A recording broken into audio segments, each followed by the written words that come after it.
Hey everyone, it's Opjudge here, and welcome back to Let's Play Ghost Trick. Last time we managed to save the detective's life. His name in this case is Detective Ringe, and in the process, of course, that also saved Lynn's life. So we saved 2 lives in one go there, which is nice. And we started asking Lynn some questions, and here we are. Let's ask her about the death row inmate, Detective Jowd, then. What is your connection to prisoner D99, Detective Jowd? He seems like more than just a co-worker. Yes, I suppose you have the right to know. Detective Jowd is my hero. Hero, huh? You don't hear that word much anymore. Well, it's an old-fashioned heroic kind of story. It happened 10 years ago. Now just calm down and drop that weapon. Stay back. If you come any closer, I'll shoot her. I gave Jowd a voice last time. I've forgotten what that voice is. It was pretty generic anyway. On that day, 10 years ago, I was playing in my favourite park. And then suddenly, somebody grabbed my arm from behind. I was so scared, I thought I was going to die. I'm going to let this pan across actually, just to see this is what the park looks like. There's a fountain. How much of this park are we going to see? At the fountain, that's how much we're going to see. And then...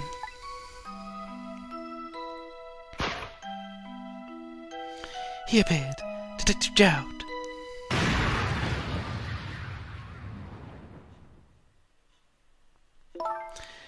And then that really loud sound. I think it was the sound of a gun.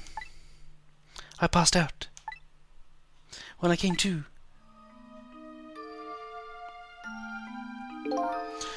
You alright now? Are you hurt? You saved me, mister? I was just doing my job. The gods, they're the ones who saved you. What's your job, mister? Me? I'm a police detective.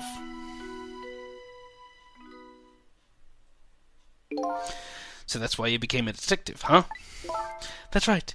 He was my ideal of what a detective was all about. But an ideal detective doesn't shoot and kill his own wife. Exactly. And that's why hero worship is bad for you kids. And that's why I want to prove that he didn't, instead of accepting that he is a man who may have flaws and may have had a good reason that he just doesn't want to share with anyone. You know, that's why hero worship is bad, kids. Okay, next thing to talk about, of course, is Point X. Detective Ringe works with the Special Investigation Unit. He said an important deal is set to go down here tonight at this restaurant. A deal that could affect the future of our nation. A nation isn't something that's easily influenced, though. But that's what he said. Anyway, it's that couple at the table upstairs. The ones I gave the southern accents. I hear they're foreigners. They're waiting for the other party in this deal to show up now. Very convenient that the foreigners also speak English. Those two, huh? They certainly are an odd pair.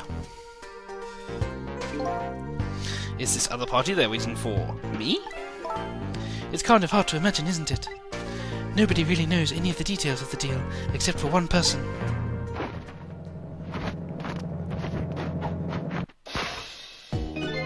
Mr. Breezy Dancer in a white suit. That doesn't sound like something she'd say, but I learned last time I tried to record this that it is something she says. They say he's been watching the movements of those two for a long time. I've never seen him work so frantically on an investigation before. Inspector Cabanella, eh? Apparently you're a real favourite of his. A favourite? Well, yes, there's a reason for that. And what's that? What is that? Let's find out about Inspector Cabanella. Inspector Cabanella and Detective Jowd were good friends. Yeah, I think I remember the prison guard saying something about that. They joined the detective division the very same day. They're two very different types, but they were always in friendly competition to be the best. Objection! It's very clearly a very objection-y point there. Anyway, Detective Jowd was always very particular about thorough investigation of the crime scene.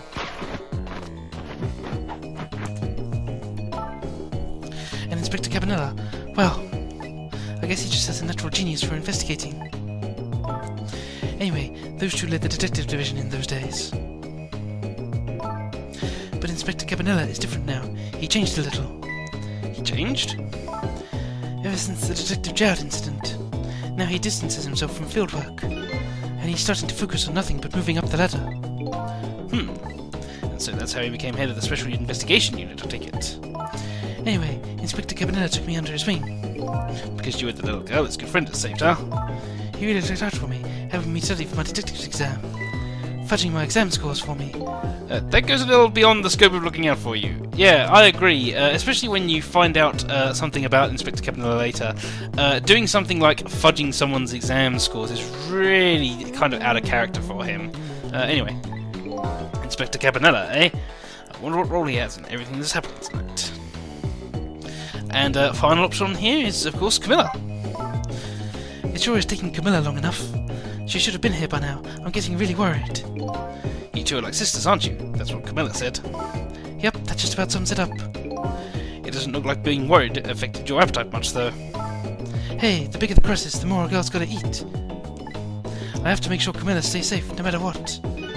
Camilla, and that music box too. Music box? Oh yeah, that wooden box. There it is, the one we dropped from the ceiling all the way back in like chapter 2 or something like that. Anyway, that box was a present from Detective Jowd. From Detective Jowd? Yes, it was 5 years ago. That box arrived 3 days after that murder incident. He must have sent it just before he was arrested. Someday, when the case is over and everything is settled, I want you to give this to a certain person, he said. So what's inside? I don't know. I can't open it. That's a shame. Cecil, Did I really shoot you? Where did that come from, out of the blue? I really don't remember. I've tried and tried, but I just can't. Now I finally understand how you must feel. And how hard it is to have your memory gone, your story erased. But who knows? Knowing the truth might be even harder. I'd rather believe there's hope myself.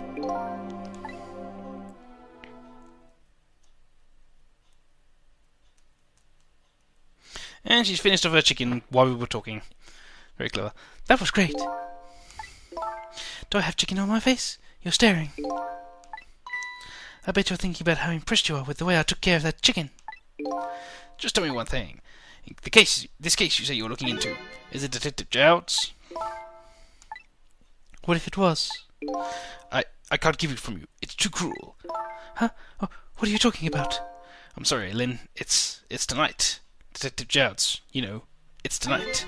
His execution. But there's still time. I looked into it, and I found out all the executions in this country are carried out at dawn. That may be the norm, but not this time, I'm afraid. What? The execution is set for 11 p.m. What did you say? It's going to happen pretty soon. Isn't there anything we can do to stop it? Of course not. It's too late now. Not without a stay of execution from the Justice Minister. I'm going to go see him then. What? See who? Who else? The Justice Minister. Don't be ridiculous. There's not enough time. I'm going. Cecil. Me? Get to the prison. Stop that execution. Easy enough for you to say. Detective Ringe, I'll be going now. Okay, I'll let you go this time, even though you acted really suspicious just then, and talked to someone who isn't here, and also shares the name of the person that you were kind of looking out for to arrive at this restaurant. Even though all of that is true, I'll let you go. You know, that's the most suspicious thing she's done. I said she'd do something more suspicious than 3 glasses of water, and that's it. She's talking to nothing. Anyway, I'll tell him I was distracted because I was eating chicken. Is there anything else I can do? Could you find Camilla? She's supposed to be on her way here. Oh, your little Camilla? Okay, you got it. I'll look for her. Okay, you know what to do, Cecil. You have to save Detective Jowd. Again, talking to someone who's not there and has the name of the person they're looking for. The life of yet another person I'm connected to somehow. It's about to end tonight. Could it be a coincidence, or is there something more behind it all? Detective Jowd is destined to be executed tonight. I don't know if that fate is the wrong one for him or the right one, but I've decided to go to the prison anyway.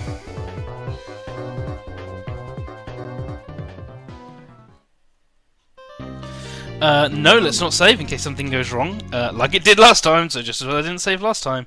And yes, let's continue playing. Chapter 8, 10:55 p.m. Only 5 minutes until his execution. Oh dear. I went to try and rescue prisoner D99. Even under ordinary circumstances, that prison has a strange atmosphere, but this time there's something even stranger about it. An execution, with my memory gone. I don't have a clear image of what that is in my head, but even I can sense the strong feeling of foreboding that hangs in the air. Maybe I'm too late?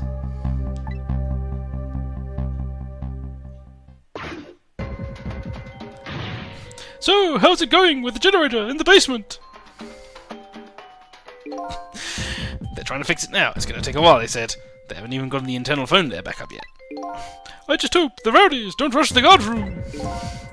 We don't have any rowdies here. And what's more, the one who committed the most atrocious crime isn't even here anymore at all. You promised not to talk about that. We'll find out why he's dancing in a moment. It is an amusing dance. Look, would you knock it off with that weird flipping and flopping around? I can't stand looking at it. If you don't stop, I just might have to pound you. This is a glorious dance that's been passed down in my family for generations. When you don't know what else to do, dance, dance, dance. We call it the panic dance. That's why he's dancing. Very, very, very silly dance. There's a special attention calling from the death chamber. The internal phone is finally back up. It's pitch black down here though, until they get the generator going again. How's it going up there? The phone's been ringing off the hook from headquarters. Oh boy, we can't let the existence of this prison become known to the outside world. We'll have to round up the prisoner somehow. Is Bailey dancing? I'd say so. Yep, you should see him. Take a video of it. We can all watch it together when we're done. That's exactly what I'm doing. Huzzah. Once the generator's back up, I'll record it with a security camera. Very handy that we now have an internal phone to the death chamber. But guess what? We're not going to do that. We're going to do this speech bubble. Generator, still not up. I can't keep this up much longer. Believe me, nobody is asking you to. Why don't you just stop? Will you dance instead then? Me? You kidding me? Somebody has to do it. If that somebody is me, I'll keep dancing until I drop.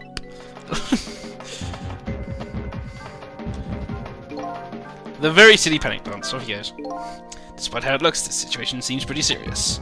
Bailey's dance is certainly intriguing, but that telephone call that came in is even more interesting. The man said he was calling from the death chamber, eh? Now that I have the extension number, I should go check it out.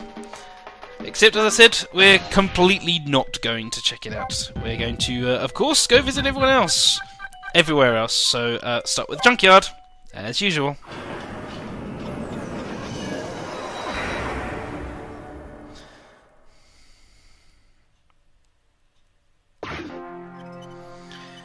Here's Wiggly Ray. Fancy meeting you here. How goes it with your quest? Somehow I find myself roped into saving the life of a death row prisoner now, but this prisoner apparently knows me. I don't know if saving him is the right thing to do or the wrong thing. Here, let me share something with you. What's that? When you don't know whether something is right or wrong, go with what you believe deep down, and you'll find out in the end if you are right. Remember that. This is kind of turning into a lecture series. When you get old like me, you start wanting to show off your wisdom. Well, at least he's honest. Okay, as usual, luxurious parlour and Lynn's apartment are out of commission, so ladies' red apartment, how is our novelist friend doing?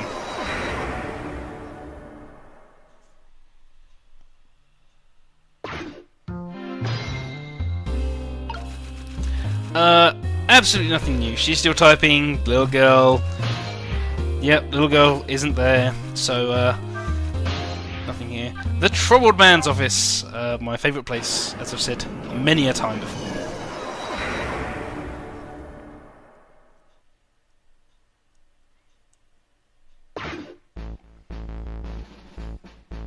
Still sobbing, as usual. Emma, is that you? Phone didn't ring, mate.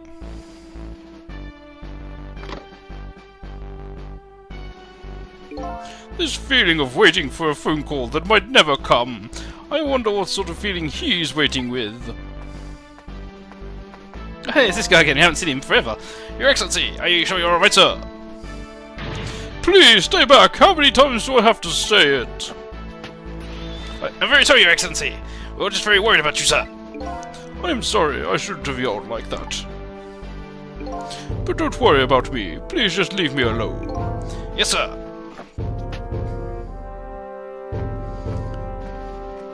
The tension in this room is palpable. It's as if something is about to happen. Ooh, is something about to happen? The answer is no, not just yet. So, what's going on in the park? Now that Ringe has left the park, will we have a leaflet guy to talk to, or will it just be empty? The entrance to a deserted, dimly lit park. It doesn't look like Detective Ringe will be coming back. My best guess is he's out looking for the little lady. And that's all we're going to get here. It's a bit of a shame. The Super's office? Will anything be happening there?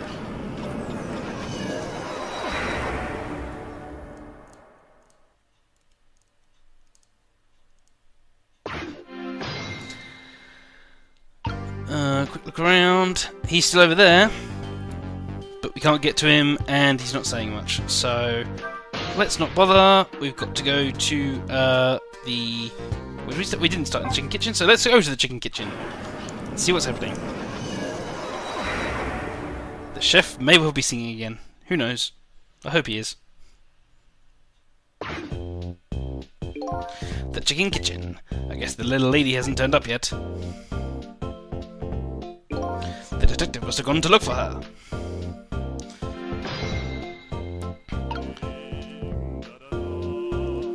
Well, the chef is singing, but we don't get to see it.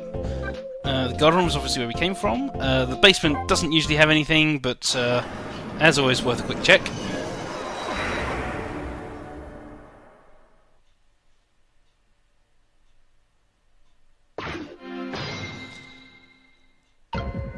No, nothing going on here.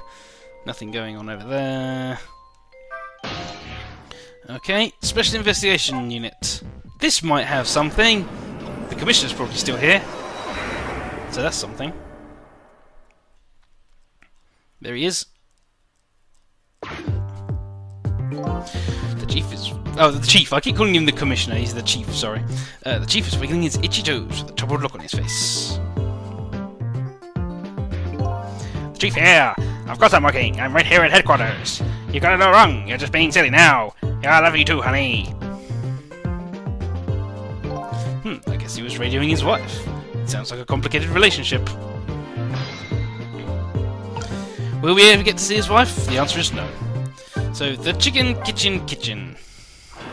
We'll hopefully get to see some of the chef's glorious singing.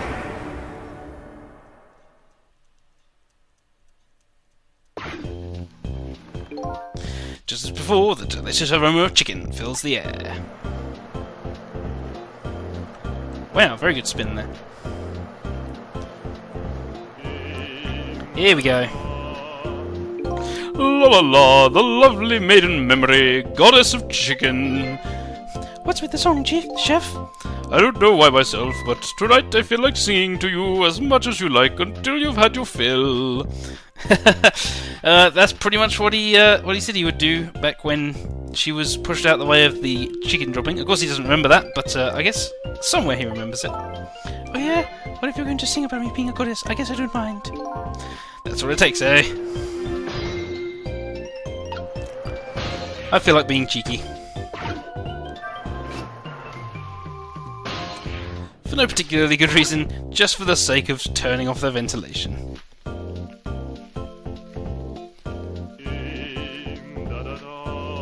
It's spooky in here. It's apparently your last day on the job, so you said earlier, so I'm gonna make you work for it. Keep turning off that ventilation. Okay, that was pointless. Okay, so let's go back to the guard room and finish up there. So next time on Let's Play Ghost Trick, I guess we're going to go down to the death room, or whatever they called it. And, oh, does anybody understand how this feels? To dance in the dark with nobody watching? Trust me, we're watching. Well, there's one thing you don't have to worry about.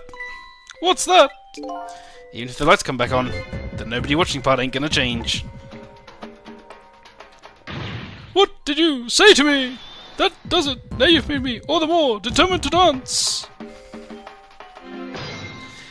Okay, yeah, as I was saying, next time on Let's Play Ghost Trick, we are going to go to the internal extension for the special detention there at the bottom of that list. Thank you for watching, everyone, and bye-bye.